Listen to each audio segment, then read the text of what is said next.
Kelly Cadanos, finalmente sabemos quem é o ministro terrivelmente evangélico do Supremo, André Mendonça. Você acha que ele é terrível só por ser evangélico ou tem outra coisa também, não? A gente ainda não sabe se ele é o ministro terrivelmente evangélico no Supremo, né? Porque ainda tem uma etapa importante que é a sabatina no Senado e a aprovação no Senado. E o Senado não está exatamente feliz com o presidente, né? Então... pode jogar contra. Vamos ver, vamos falar sobre isso.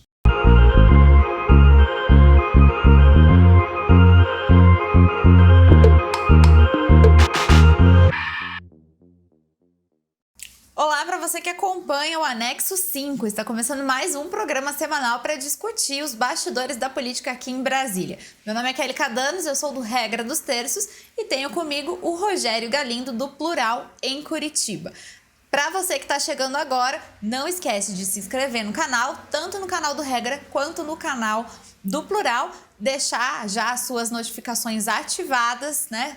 Clicar no sininho, ativar a notificação, assim você vai ficar sabendo sempre que a gente estiver por aqui com novidades, né, Galindo? Hoje a gente desvendou um mistério, né? O ministro terrivelmente evangélico do Supremo parece que vai ser o André Mendonça, né? Pois é, mais uma daquelas notícias que o governo solta, que é ali justamente quando a coisa tá pegando fogo, né? Fica pegando fogo, mas por que assim? O que aconteceu essa semana? Não, tá tranquilo, na verdade tá tranquilo.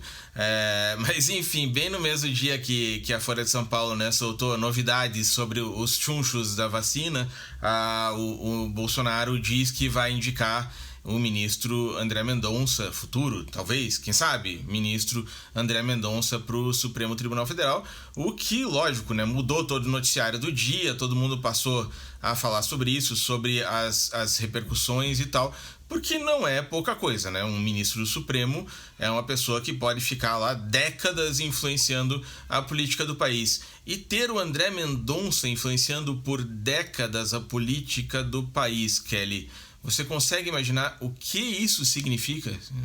Pois é, para o governo pode significar coisas boas por aí, né? Lembrando que o presidente Bolsonaro, por exemplo, é alvo de 2 inquéritos no Supremo Tribunal Federal, né? Um deles investiga a interferência dele, a suposta tentativa dele de interferir na Polícia Federal, a denúncia feita pelo ex-ministro da Justiça, Sérgio Moro, e outro inquérito aberto nessa semana, inclusive para investigar o caso de prevaricação no caso da Covaxin, né? A gente já falou sobre esse caso na semana passada, de lá para cá muita coisa já aconteceu, muita novidade já apareceu e o presidente já é investigado nesses 2 inquéritos. Ter 2 ministros indicados por ele, como é o caso do futuro ministro que ele vai indicar e também do Cássio Nunes Marques, que já está lá, pode fazer uma grande diferença, né? São 11 ministros apenas. E aí agora, o que vai ser do André Mendonça no Supremo, caso ele realmente seja indicado, é um pouco difícil de prever, né? Ele tem alguns posicionamentos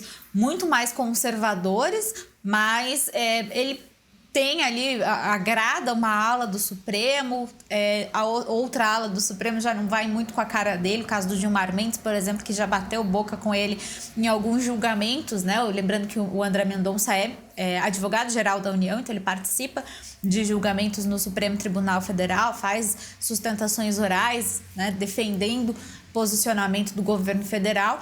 Então, vai ser difícil de saber como que ele vai ser recebido no Supremo. Mas mais importante que isso é como ele vai ser recebido antes, no Senado, né, Galindo? Mas a gente sabe que o governo Bolsonaro tem problemas de articulação, tem problemas no momento com o Centrão, porque não está conseguindo resolver, inclusive, a questão do líder do governo, né? Ricardo Barros, que se enfiou aí num escândalo gigantesco, e o Centrão pode, caso seja defenestrado, caso o líder caia, por exemplo, pode se vingar por aí. Se bem que, né, Kelly, nos últimos 130 anos de república, só o Floriano Peixoto conseguiu deixar de aprovar um ministro para o Supremo Tribunal Federal. Então é improvável que isso aconteça. Mas se alguém é capaz dessa façanha, talvez seja o Jair Bolsonaro. Ele tem conseguido muitas coisas que são improváveis, né? Como ele estando no governo federal, né? Então, assim, não me surpreenderia, né, o fato dele conseguir atingir mais essa marca, né, de ser aí o primeiro presidente em décadas, séculos, né, tendo aí uma rejeição de uma indicação ao Supremo Tribunal Federal. André Mendonça já está trabalhando, viu? Já está correndo aqui pelos corredores no Senado, já tem almoçado com parlamentares, com líderes partidários do Senado, tem batido de porta em porta nos gabinetes, vem sendo recebido pelos senadores, está tentando diminuir um pouco a resistência que os senadores, uma parte dos senadores tem em relação ao nome dele, né? Ele vai ser sabatinado no Senado e é o Senado que dá a palavra final se ele vai ou não ser indicado para o cargo do ministro Marco Aurélio, que se aposenta ainda na semana que vem. Então a discussão começou cedo, né? O ministro Luiz Fux, que é o presidente do Supremo Tribunal Federal, tinha pedido para o Bolsonaro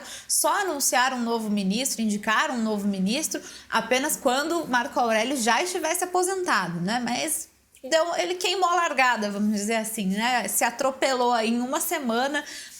E acabou já vazando esse nome do André Mendonça, que já era esperado, né? Mas ele também deixa aí alguns nomes de fora já da jogada, né?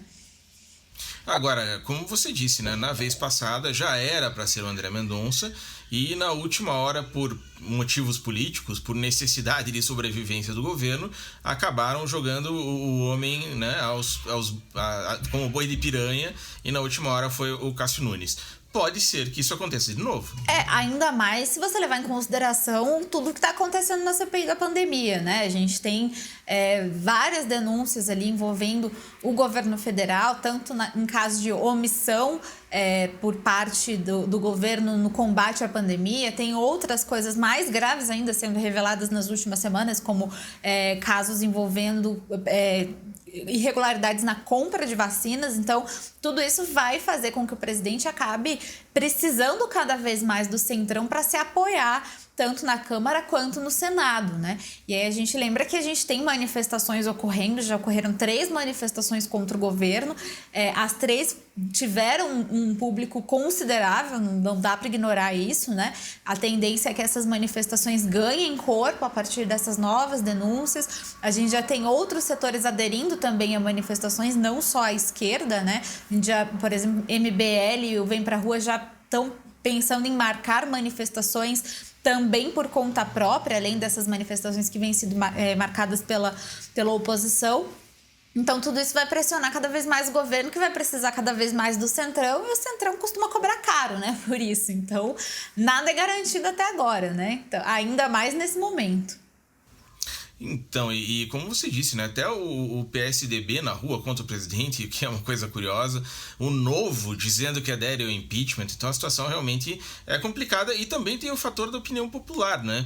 Porque quando o presidente está em alta, ninguém mexe com ele. Mas o Bolsonaro, como mostrou a pesquisa dessa semana, tá com o apoio da família dele e mais alguns ali, né? O apoio da mãe e da Michelle, talvez. E dos filhos, provavelmente. Não sei. Mas realmente, a aprovação do governo tem caído, e isso não é uma pesquisa que mostra, né? Várias pesquisas de vários institutos diferentes que têm saído nas últimas semanas têm mostrado isso. A gente teve pesquisa Datafolha, que já mostrou queda na popularidade do presidente. Teve pesquisa CNT. Então, tem outras pesquisas também IPEC, que também já saiu mostrando popularidade baixa, cada vez mais baixa, do presidente Jair Bolsonaro. E o Centrão é que fica feliz, porque aí a fatura fica mais cara, né? Cada vez mais cara. 48% dizendo que o governo é muito ruim, que o governo é péssimo. Então, de fato, é uma situação bem complicada, e como você disse, né, quando a gente não consegue resolver o problema na política, o Supremo é uma válvula de escape importante, né? Você precisa apelar para ter amigos onde as coisas no fim são resolvidas, que é o judiciário. Todo presidente faz além isso, disso, né? Além disso, Galindo, além da reprovação ao governo, o índice de brasileiros que não confia no presidente Jair Bolsonaro também tem subido nessas pesquisas, e o índice de rejeição dele nas eleições de 2022 também chamou atenção, né? Uma dessas pesquisas, agora não me lembro de cabeça se foi Datafolha ou se foi CNT, mas mostrou mais de 50% de rejeição de eleitores que disseram que não votariam de jeito nenhum em Jair Bolsonaro nas eleições de 2022. Isso, para um candidato que pretende chegar no segundo turno, é bem complicado, porque mais da metade dos eleitores dizem que não votam nele de jeito nenhum. Então, é um sinal de alerta aí para uma tentativa até de reeleição, né? O que também pode acender um alerta no Centrão na hora de embarcar ou não na onda do governo, né? A situação do Bolsonaro, em resumo, vai ficando a cada dia mais grave. Um poço que ele mesmo foi cavando ao longo desse ano e meio de pandemia, né? Foi cada vez mais se enterrando ou deixando a pandemia criar aí um fato gigantesco de mais de 530 mil mortos já. E lógico que isso, uma hora, a conta ia estourar no presidente. E tudo isso a gente tá falando porque o presidente, por todas essas questões, está logicamente apostando nessa situação no Supremo Tribunal Federal como um passe para ele conseguir fazer o final do governo dele e, quem sabe, como você disse, concorrer na eleição do ano que vem, se bem que a situação parece cada vez mais difícil para ele em 2022. E aí tem um outro problema, né, Galindo, que a gente tinha mais de uma pessoa interessada nessa indicação ao Supremo Tribunal Federal e uma dessas pessoas é o Procurador-Geral Augusto Aras, né? Que provavelmente vai ser reconduzido ao cargo em setembro, quando vence o mandato dele, e pode ser que ele não fique muito feliz com a ideia de ter que esperar uma possível reeleição do Bolsonaro, ainda mais em uma situação em que o Bolsonaro pode sequer, né, se reeleger. Então, quem sabe o que pode vir aí da PGR também, né? Porque o Aras até agora tem sido um amigão do Bolsonaro, né? Tem sido uma mão na roda. E pode ser que a partir de agora, como se diz tecnicamente, vire o coxo, né? Exatamente, pode ser que ele resolva encontrar aí alguns indícios de crimes nesses inquéritos que a PGR tem tocado. Então é mais uma situação para o presidente administrar, né? Mais uma crise para ele administrar. E o nosso presidente não é as crises. Exato, ele não é muito bom em administrar crises. Então, ansiosa pelos próximos capítulos. Bom, Kelly Cadanos, a gente volta na semana que vem, é isso? Na próxima quarta-feira, sem margem de erro. Então tá bom. Voltamos na próxima semana. Obrigado a você pela audiência e não esquece de se inscrever e apertar o sininho aí. Exatamente. Comenta também, dá like, pacote completo. Até a próxima.